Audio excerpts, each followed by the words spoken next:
helicopter doesn't fly. It beats the air into submission. It's a weapon of war, an agent of mercy. The most versatile flying machine ever created. A miracle of engineering that can take us virtually anywhere and bring us back alive. But sometimes the air strikes back, hard and fast and deadly. Now there's a new breed of helicopter built for the 21st century. Some call them supercopters, and this is one of the best. The Augusta-Westland EH-101. How does this mechanical marvel defy gravity and rule the sky?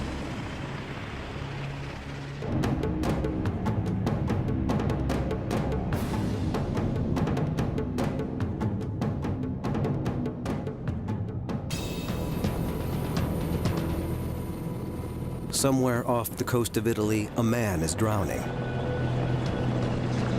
One of the most advanced helicopters ever built is racing to his rescue. The Augusta-Westland EH-101.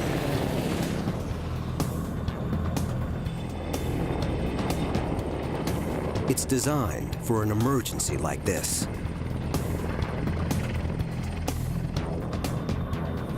Its rotor blades are revolutionary. They're driven by 3 of the most sophisticated engines ever made. And it's huge, almost 75 feet from nose to tail, and tipping the scales at 15 tons. A giant that can range 900 miles out into the open sea at a top speed of almost 200 miles an hour.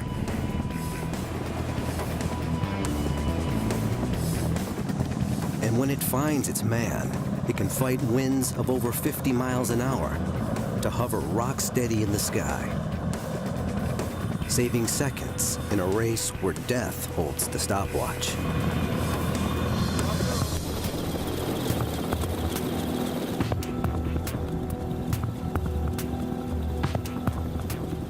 To the Italian Navy's Flying Shark Squadron, it's a deadly serious training mission.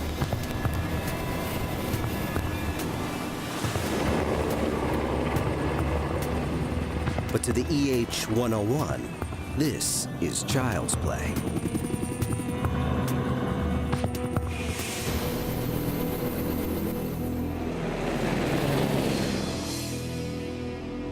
It's one of the new generation supercopters that are taking our 21st century skies by storm.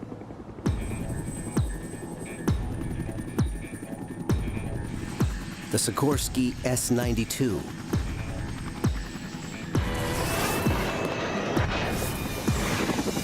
NH Industries NH-90, and the Augusta-Westland EH-101.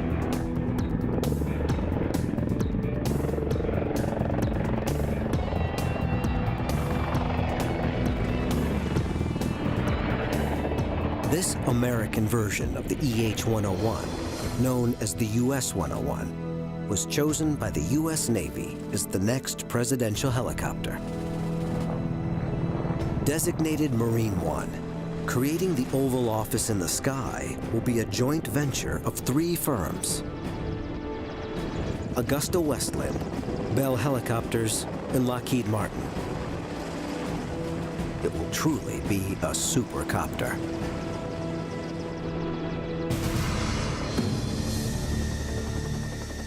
But no matter how advanced, the flight of any helicopter is governed by 3 major components. Call it the rule of 3. The main rotor, the engines, and the tail rotor. 3 components that have to work together for a helicopter to fly.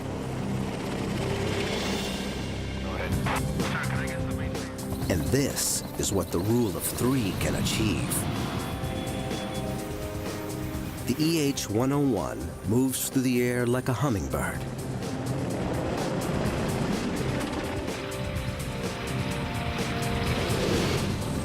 A 15-ton hummingbird. It's precisely because helicopters like the EH-101 can do what no other aircraft can do, can go where no other aircraft can go, can reach places we can reach by no other means, that we've come to depend on them. But when even one component in the rule of three fails, flying machines can become killing machines.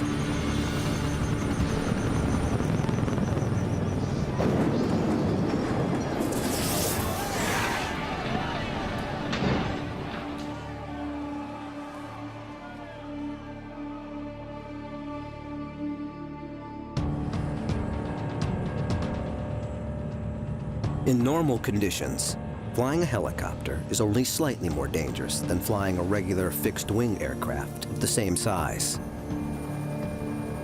But we did not create the helicopter for the easy jobs of flight. It was made to operate in the outer envelope of risk.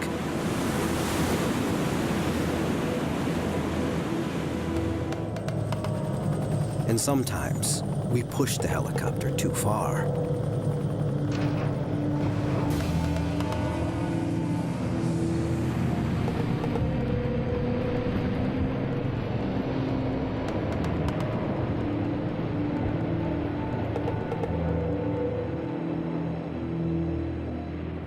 The simple but mysterious truth is that the helicopter is a flying machine that doesn't want to fly. That it flies at all is close to a mechanical miracle. A helicopter sitting on the ground is actually more capable of beating itself to death by rolling over and the blades thrashing around in the air than it is of actually flying. The first component in the helicopter's rule of three is its main rotor. Fixed-wing aircraft fly because of the way air naturally flows over their wings as the plane moves forward. They are literally pulled through the air. A helicopter's rotors act like spinning wings. As air moves through them, the rotors lift it up, tugging the bird into the sky. And the main rotor doesn't just lift the helicopter, it also propels it forward by driving air backward.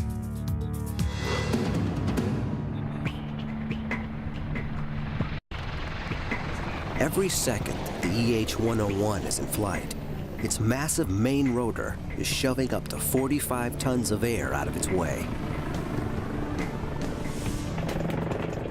15 tons of aircraft, suspended from 5 spinning wings. The EH-101's main rotor is an engineering miracle that took decades to perfect. But the story of the rotor is about more than engineering. It's an invention that has changed history. The rotor would come of age in a time of war. And our skies would never be the same.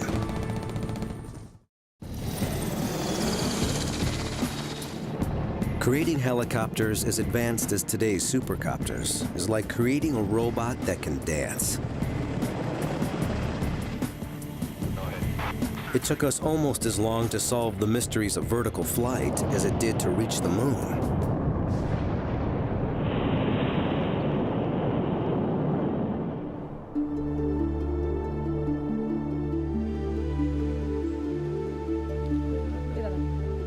In 15th century Renaissance Italy, Leonardo da Vinci imagined a flying machine that would twist its way up into the heavens, like a screw turning through wood.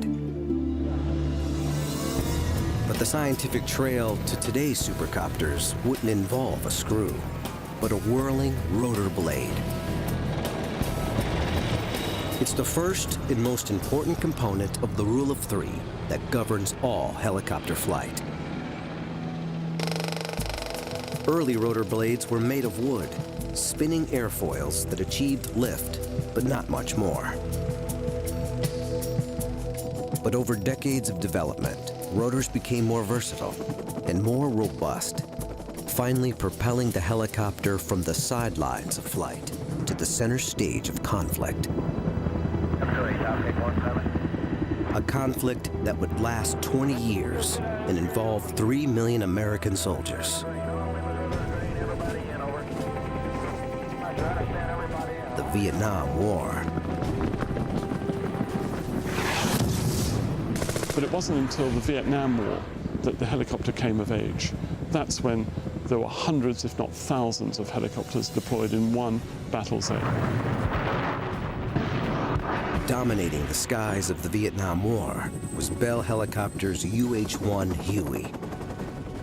It was the world's first supercopter, the first U.S. military helicopter powered by a jet turbine engine, with perhaps the strongest rotor blades in existence. The first time I ever sat in a Huey helicopter and pulled the stick, it was like it fell up. It just had this sudden power up. It was an amazing thing.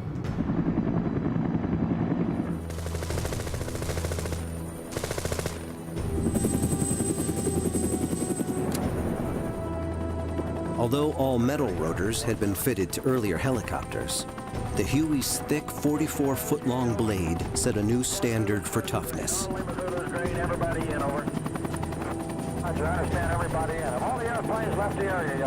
They could take small arms fire from any conceivable direction and usually survive quite well. Bob Mason is a legendary Vietnam War pilot whose book Chicken Hawk tells his and the Huey's incredible story of war and survival.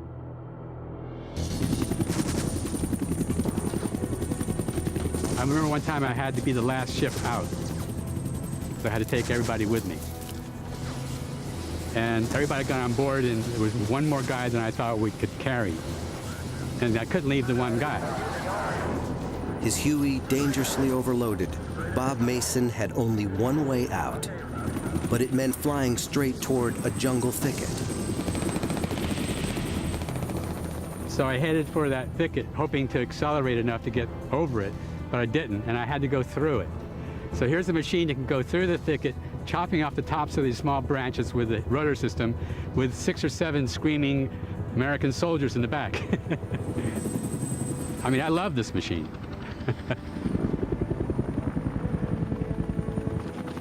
If the Huey was the supercopter of the 20th century, the EH-101 is chasing that title into the 21st. And just like the Vietnam-era Huey, this supercopter's main rotor blade is a primary reason for its success.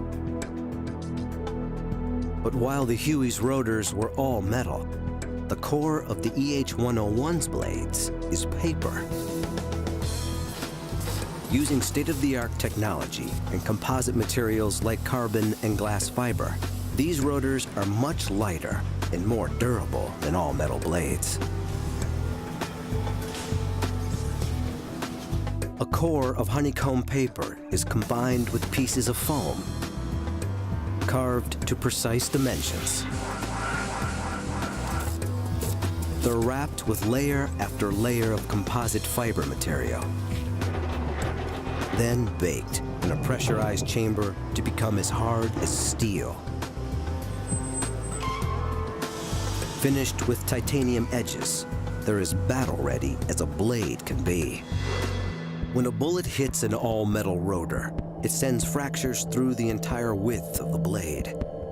But when a composite blade takes a hit, the interwoven fibers around the bullet hole are undamaged.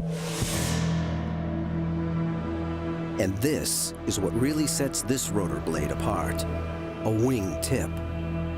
This feature has virtually solved 2 of the main problems helicopters suffer. Rotor noise, which can warn an enemy of a helicopter's approach, and brownout, dust storms that can blind a pilot during desert takeoffs and landings. Jobs don't come much tougher for a helicopter than pulling hostages out of hostile territory. especially when that territory is a desert. And no hostage rescue mission is more infamous than the ill-fated Desert One in 1980 to rescue U.S. citizens being held in Iran. It became helicopter hell in the desert, ending in the deaths of 8 American servicemen. But if that mission had to be carried out today, with one of the new breed of supercopters, it might have ended differently.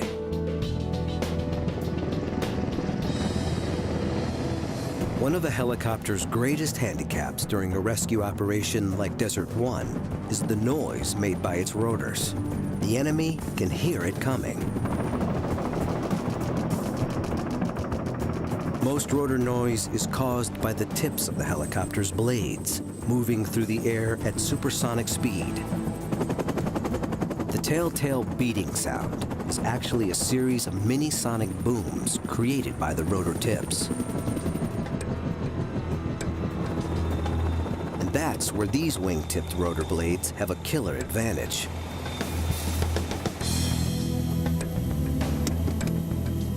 Their wing shape allows the rotor tips to spin more slowly and yet still achieve the same lift and thrust.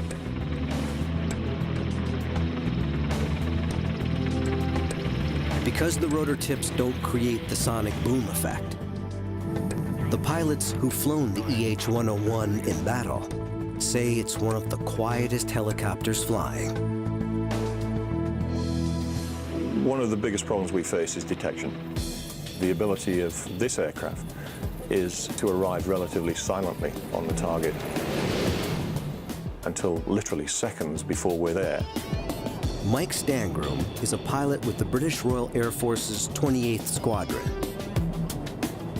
He captains their newest asset, the EH-101. But we can go alone and unafraid into hostile territory in confidence.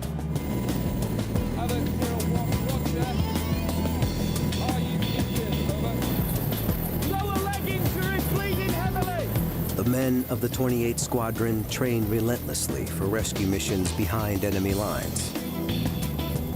Timing, positioning, and speed must come together. Most of all, it's stealth that's the key to the success or failure of the mission. The end game is what our job is all about, and there may be enemy on the scene. It might be a hot target.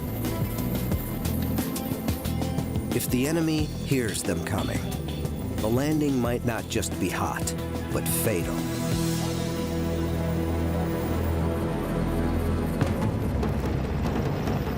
The EH-101's wing-tipped rotors allow it to carry a rescue force through hostile skies virtually undetected.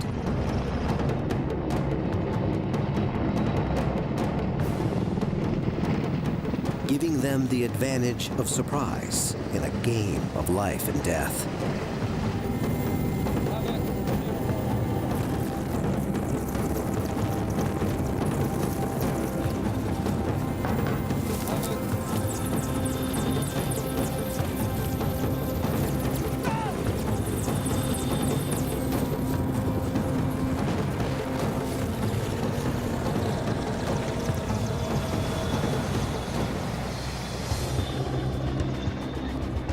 The rescue force finds its target.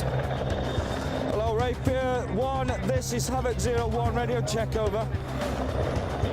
And calls the lead EH-101 in for the extraction. Havoc 01, okay. Packaging casualty. Guys, 1 minute.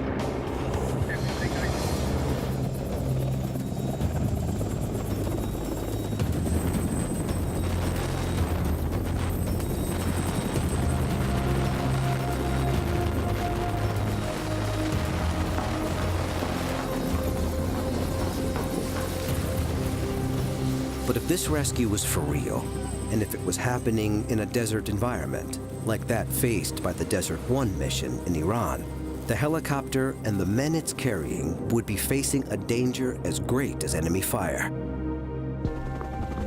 Sandstorms created by the rotor blades, called brownouts, which can blind pilots on takeoff and landing, are a major cause of helicopter crashes. But the EH-101's wing-tipped rotors deal with the desert sands in a way even their developers didn't expect. Unlike other rotor blades, the wingtips focus the main force of their downwash at the outside edge of what's called the rotor disc, carving a window of clear air through the brownout, which allows the pilot to see the ground on the way down. It's called the donut effect. The pilot flies in that hole. He has excellent visibility for 90% of the approach. And in the critical stages, he can see his landing point very easily. And what works for sand works equally for snow. The wingtip rotors defeat whiteout just as effectively as brownout.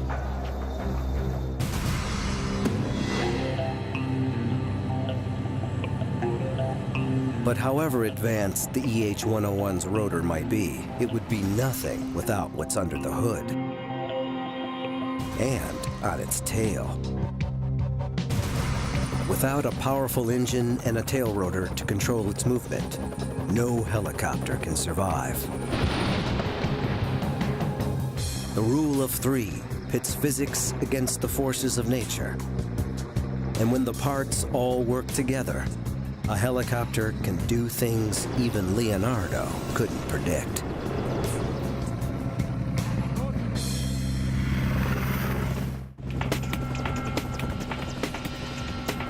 Beneath the whirling blades of the EH-101 lies the beating heart of this flying machine. 6,000 horsepower drives 15 tons of aircraft into the sky. The second component of the rule of three, the gas turbine jet engine.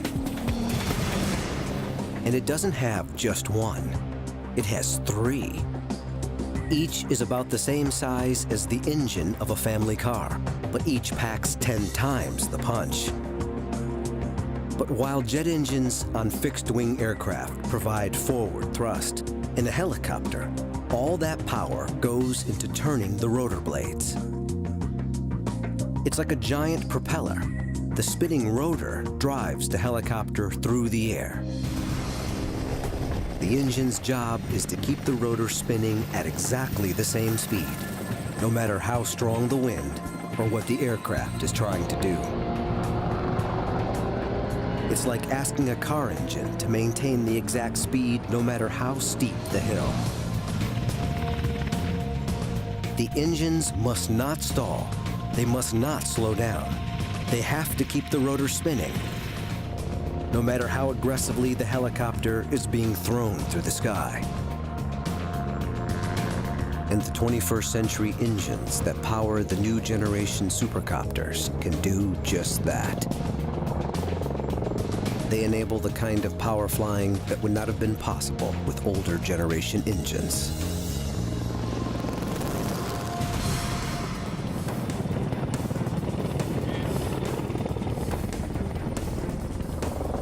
Royal Air Force's 28th Squadron is on a training mission.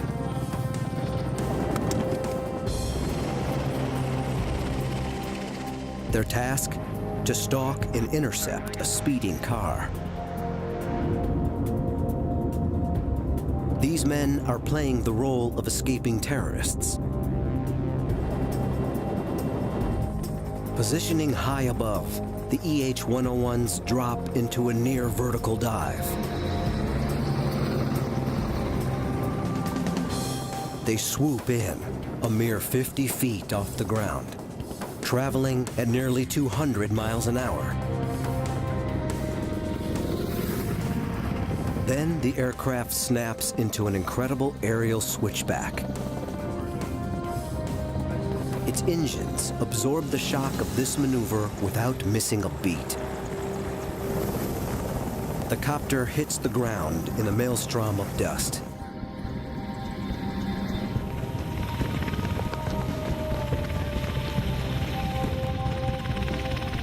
This is shock and awe, helicopter style. designed to terrify and confuse the targets of the intercept and allow their capture and arrest by the Special Forces troops who storm from the belly of the beast.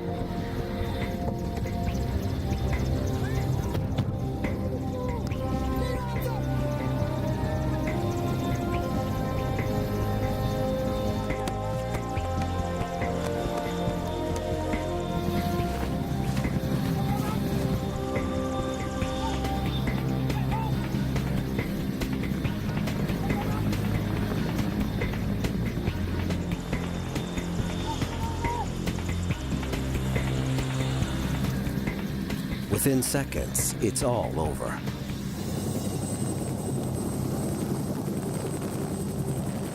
All that's left is an empty car and an empty sky.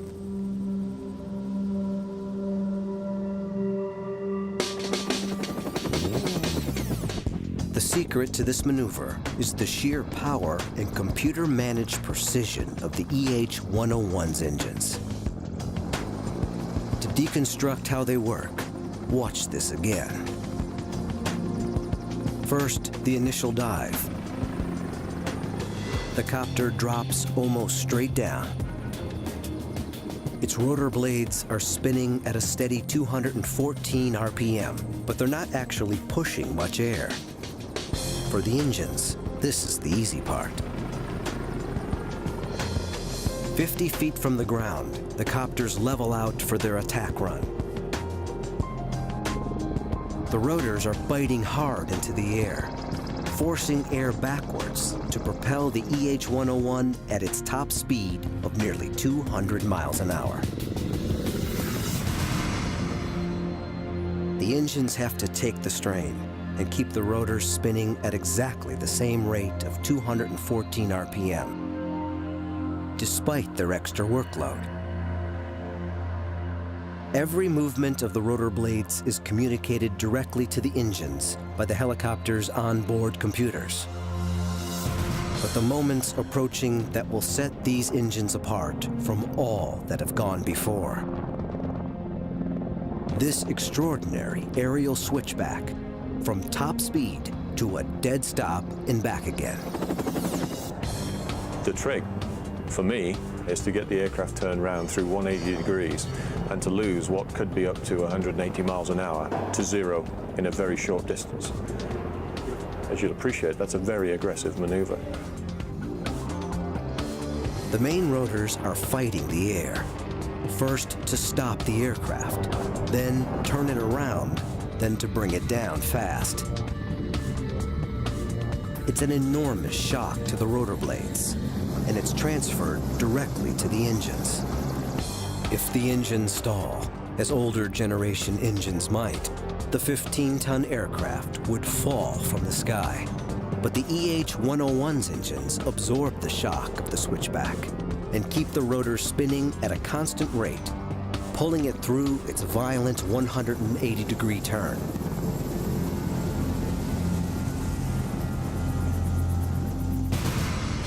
And in the event that one of the EH-101's engines is shot out or fails, its onboard computers will alert the remaining two engines to make up the power difference and allow the aircraft not only to continue flying, but to continue with its mission. Of course, on the battlefield, huge amount of redundancy and reliability, because you can take battle damage, lose an engine, and still carry on with the mission.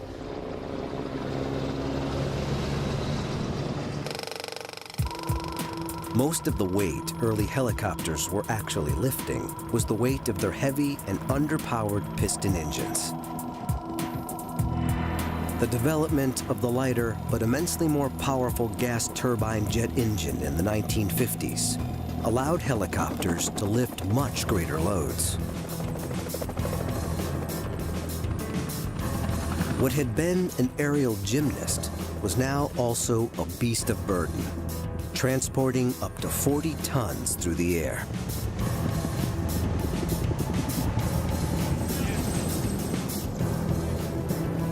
And while the EH-101 is not designed to be a heavyweight lifter, it can still carry a truck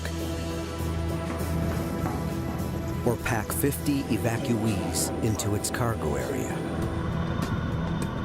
And most importantly, its 3 computer-controlled engines allow it to hover rock solid in winds over 50 miles an hour.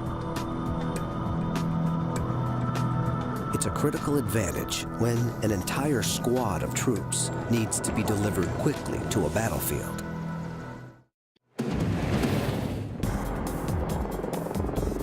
In the rule of 3 that governs all helicopter flight, the main rotor provides lift and propulsion. The engine, constant power. But without one more critical component, even the latest supercopters would spin uncontrollably through the sky. It's the final engineering secret to the helicopter's success, the tail that wags the dog. And when something goes wrong with this part, look out.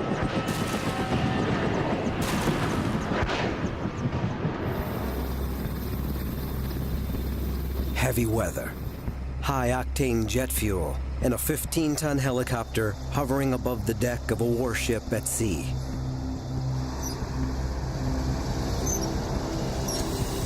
This British Royal Navy EH-101 is about to refuel without landing on the ship. It's one of the most difficult maneuvers a helicopter can be asked to do, and few are asked to do it. But this is just the sort of high-risk operation supercopters are designed for, saving precious time that would be taken up by landing to refuel. Its key role is force protection, to remain airborne 24 hours a day, 7 days a week, 365 days a year, searching out the surface threat from ships and the subsurface threat from submarines. During this refueling, the EH-101 maintains a precisely controlled hover.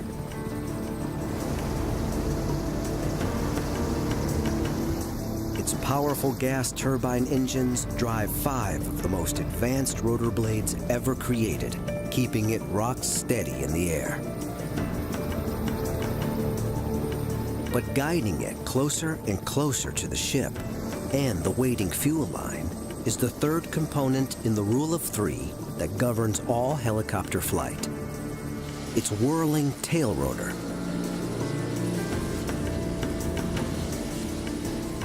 "5,000 tons of ship, 15 tons of helicopter are now connected by a hose full of volatile aviation fuel.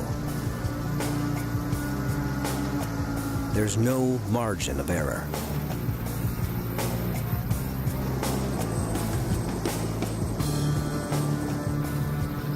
But the EH-101 doesn't deviate in the air. Thanks to the precision guidance of its tail rotor. The tail rotor is absolutely fundamental to the flight of helicopters. If you like, it's the tail which wags the dog.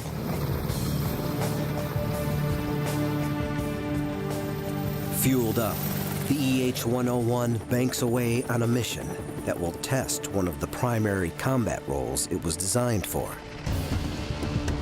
hunting and destroying enemy submarines. The EH-101 finds and tracks the sub with its sophisticated and highly classified onboard sonar.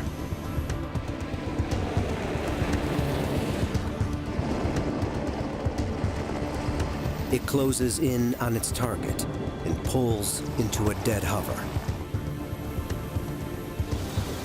Then, it lowers the submarine's worst nightmare: a sophisticated dipping sonar array.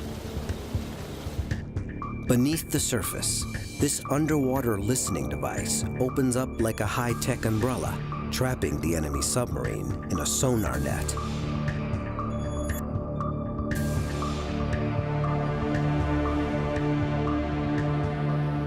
If this war game were for real, the sub would be cornered and facing a potentially deadly attack. Targeted by one of the EH-101's 4 Stingray homing torpedoes.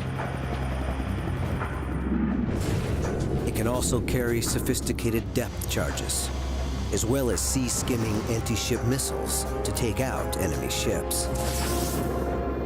But to win this game of war, the EH-101 has relied on its tail rotor to steer it through the sky. It's the tail rotor's job to counter and control the powerful rotational force generated by the EH-101's main rotor blades.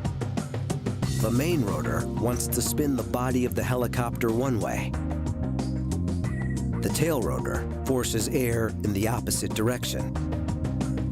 And by controlling the amount of air forced out by the tail rotor, the pilot uses it as a rudder to steer the helicopter through the sky.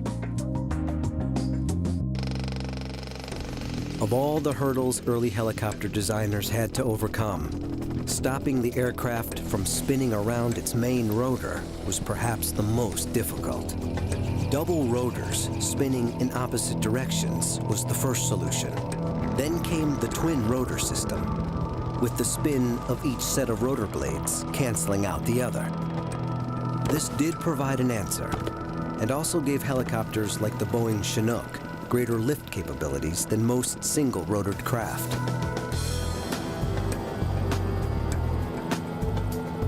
But it was the development of the tail rotor concept that finally gave the helicopter its unique agility in the air.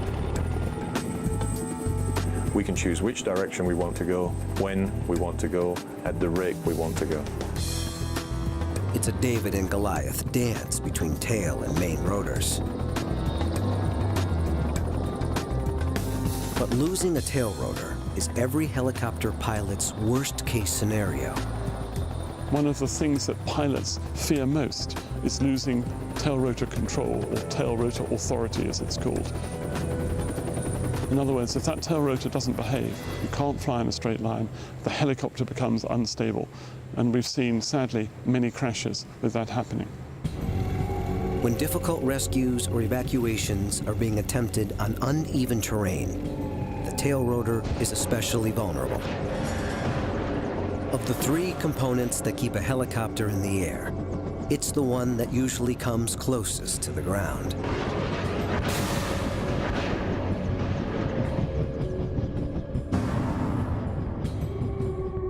That's why the EH-101's tail rotor is positioned high on its tail, nearly 9 feet off the ground.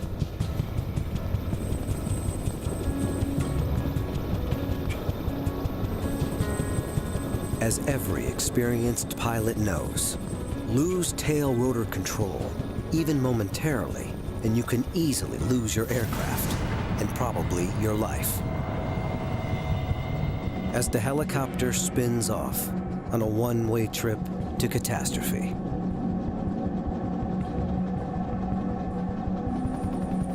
Then, the components that kept it airborne shatter it against the ground, literally beating itself and its passengers to death. But many helicopter crashes occur when we ask too much of this unique flying machine. The jobs they get assigned are so very dangerous. We're asking them to do things that other aircraft can't do. Whether it's going up to the top of Everest and plucking off an injured climber at 21,000 feet, or going into the eye of a hurricane and bringing back people from the perfect storm. Helicopters can save lives, and you can get them to hospital faster than any other means. We put helicopters into extreme situations for the simple reason that nothing else can do the job. Helicopters can punch a hole in a hurricane and rescue men and women who would otherwise be condemned. Helicopters can take the fight against a forest fire to the very heart of the inferno, an aerial assault by water where no man or machine dare go.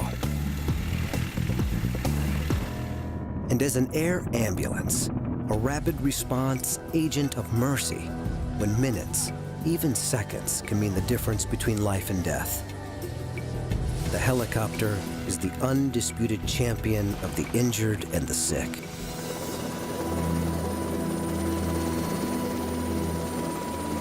When a catastrophe like the South Asian tsunami strikes, marooning millions in wastelands scoured of roads and airstrips, it's the helicopter alone that can bring relief and salvation from the sky.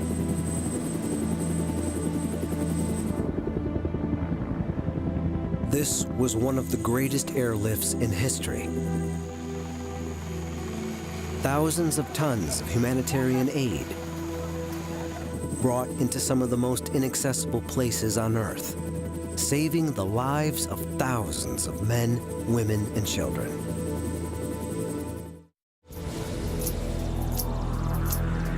The latest generation of supercopters, like the EH-101, are pushing the boundaries of vertical flight.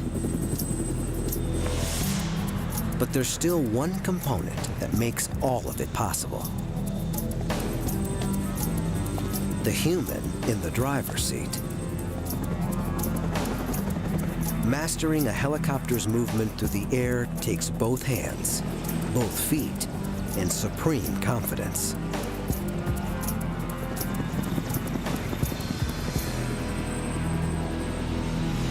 And when it's a supercopter worth tens of millions, there's no room for error.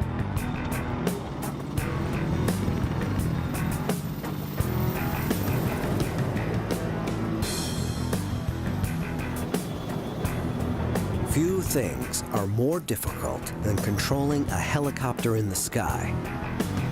Go ahead. Sir, can I get something?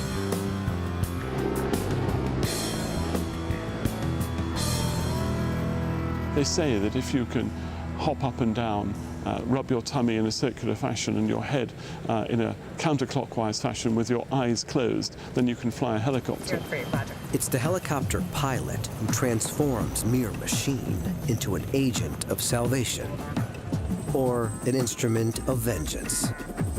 The rule of three, main rotor, gas turbine engine, and tail rotor, allows the helicopter to fly.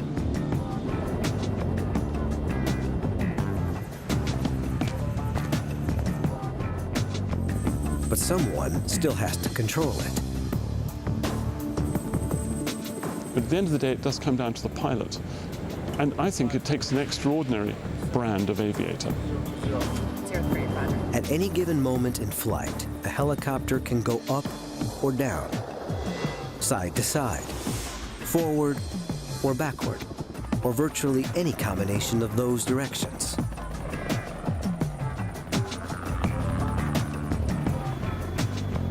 It takes exceptional coordination and concentration just to keep a helicopter in the air.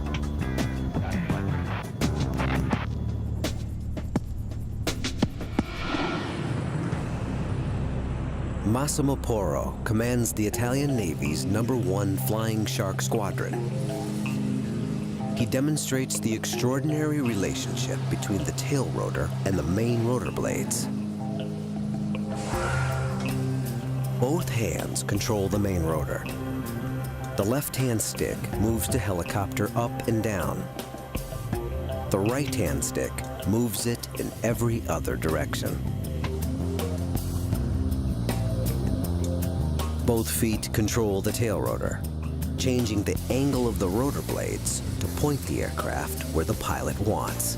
E poi abbiamo I pedali che servono per... We have the pedals, which move the blades of the tail rotor to oppose the torque of the main rotor. nei comandi di volo, la reazione This allows us to steer the helicopter in the direction we want. di quello che si vuole ottenere.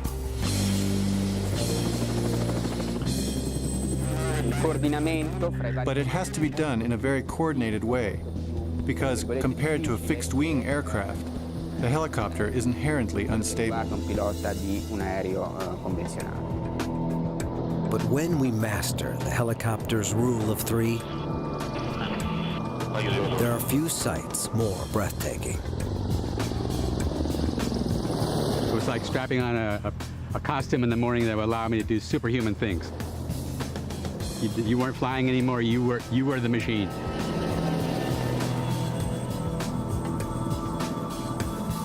But today's supercopters are far more than mere helicopters. Behind the cockpit of this Royal Navy EH-101 is a sophisticated command and control center. It can direct a battle on land or sea, or launch advanced aerial weapons to destroy a submarine or an enemy ship, or carry out reconnaissance and electronic surveillance.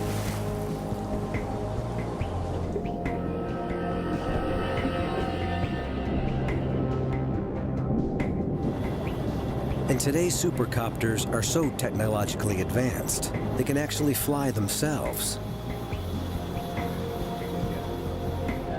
The EH-101's powerful onboard computers drive one of the most sophisticated autopilot systems ever put in an aircraft. The autopilot can even put this 15-ton aircraft into a hover at 40 feet and keep alongside a moving ship at sea without the pilot ever needing to touch the controls. In combat, the autopilot can do much of the actual flying, while the pilot focuses on the mission objectives. But ultimately, a human still has to be the mind of the machine. However sophisticated the autopilot, only a human pilot can actually land an EH-101.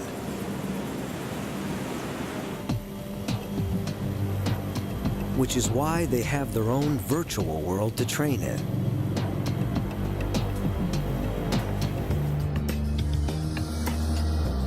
One of the most advanced flight simulators on the planet. Inside this 24-foot steel sphere is an exact EH-101 cockpit, complete with high-fidelity graphics. The helicopter's movements in flight are precisely mimicked by computer-controlled hydraulics. The fear element is there, trust me, close to the ship, and you're flying that last half-mile approach to a flight deck at night in filthy weather, and the ship is pitching and rolling, and you're on minimum tactical lighting. I've certainly been seriously scared in helicopter simulators because they are so real, and walked out of the cockpit white and shaking, I suspect, if the truth be known. It cost around $5 million to equip a single pilot with the skills required to fly out of this high-fidelity computer game into the real world. But when the aircraft you're flying is worth $100 million, you can't afford to let it down.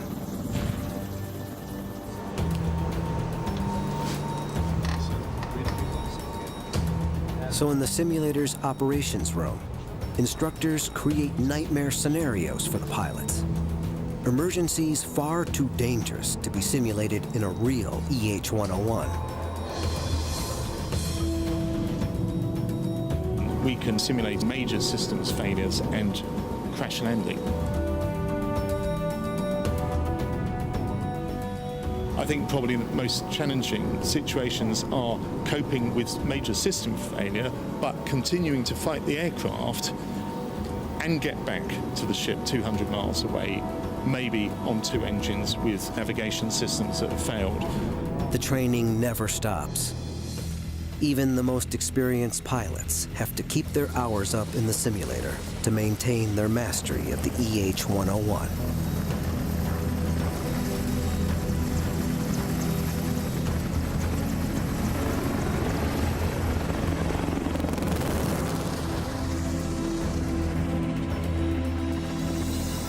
But they consider themselves not so much elite as lucky. The father of the helicopter, Leonardo da Vinci, would love to fly this helicopter. You could just see him saying, well, I told you so. 500 years ago, I told you we could do this. And here it is, the ultimate helicopter.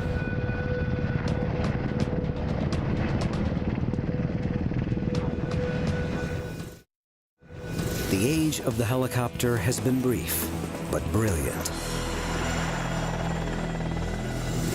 In war and peace and tragedy, where no aircraft has dared go, the helicopter has gone. And now, the science of vertical flight has reached perhaps its finest expression. Now is the time of the supercopters.